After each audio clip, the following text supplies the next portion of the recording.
and welcome back to my YouTube channel. My name is Robert B. Hayek. I am the author of 5 self-published books. And today's topic, we're going to talk about the 5 mistakes to avoid as a self-published author. Now, why do I have the authority to tell you this?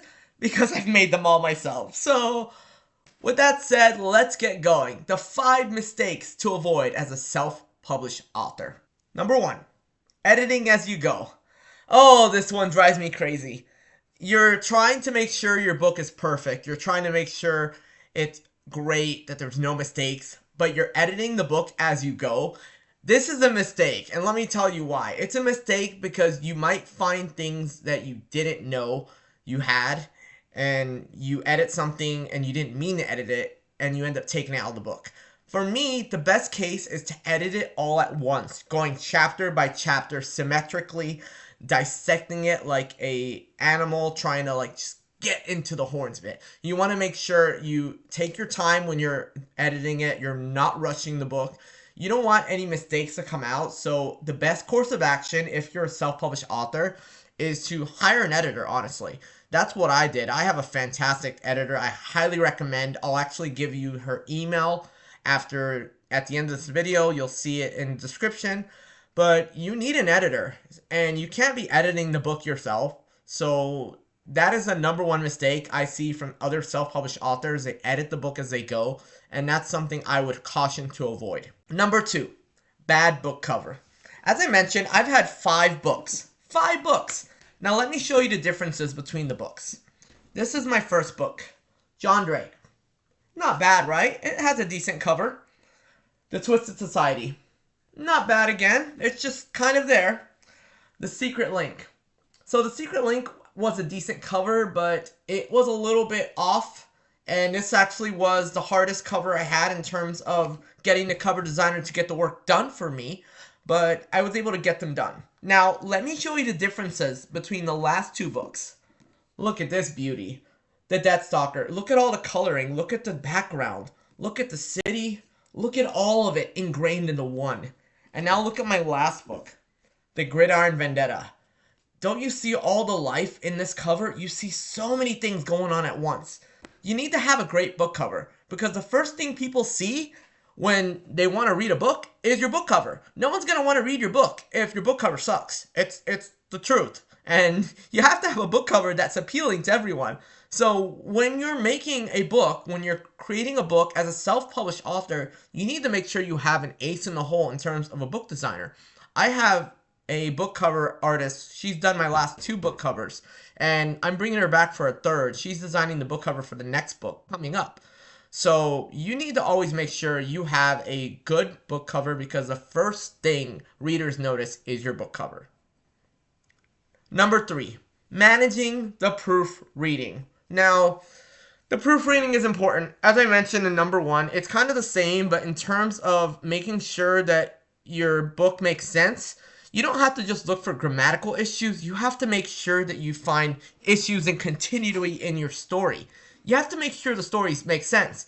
Now, if a character says that they're sober, then you have to actually make sure you don't have them drinking later on. That's a mistake I made early on in my book career, and I have never made that mistake again. You have to make sure everything is consistent with your proofreading, whether it's the style you write or the characters, how they flow. You have to make sure it all makes sense, because your readers, the very first people that will catch on are your readers, and they're going to be like, what the hell is this shit?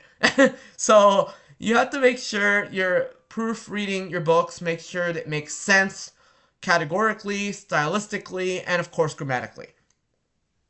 Number 4, no marketing. Now, I'm still kind of guilty of this. I do marketing here or there, but I'm also trying to rebrand myself and trying to create a bigger umbrella of things. It is not easy. Trust me, it is very, very, very, very difficult as a self-published author to get your book out there, especially when there are literally millions of other books, millions of other authors that are competing with you. But if you keep marketing and you kind of find innovative ways to market your book, whether it's with a cool video, with a cool graphic design, or a cool tagline. Like, for example, my tagline for The Gridiron Vendetta, which is my next book, is called Actions Have Consequences, which is something I firmly believe in my life. If you create an action that hurts someone, then the consequences are going to come back on your ass. And that's the tagline I'm going. You have to have marketing that appeals to the audience that you're trying to attract. You're marketing your book. You're not just marketing your book. You're marketing yourself.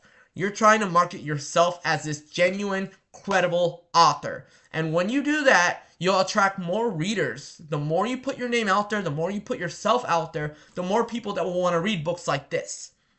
So remember to always market yourself. If something's not working, try a different strategy. If that different strategy is not working, try another strategy. You have to keep trying new things in order to have a chance at succeeding in a highly competitive market. Number 5, no specific target audience. Now, I have a target audience. I already know who I'm appealing to. I'm looking for those who are 18 to roughly 60, who are all into thrillers. I'm not going to appeal to someone who's a fantasy reader. I'm not going to pitch my book to someone who likes to read fantasy. I'm not going to pitch my book to someone who likes to read young adult. I'm not going to pitch my book to someone who likes to read romance. That's not what I'm going for. And that's fine. But if that's what you're going for, you have to know your audience. You have to know exactly who you're pitching to. You're not going to write a book for young adults and have a lot of cursing in it and a lot of blood and gore. Likewise, you're not going to pitch a book that's about young adults to older people. It's not going to make sense. So you have to make sure you pitch your book to the right audience. And once you can find your specific audience, you'll know exactly what you're looking for. Anyway, thank you everyone for watching my videos on 5 mistakes to avoid as a self-published author. I've made all of them. I'm trying to grow as an author, as I've mentioned before on the channel. If you'd like to watch more of my stuff, make sure you look at that button, like, share, and subscribe. Press the subscribe button. Do it now. I'm going to be releasing more videos talking about authors, author mistakes, and of course books, and of course storylines that we all do. Thank you for watching and have a great day.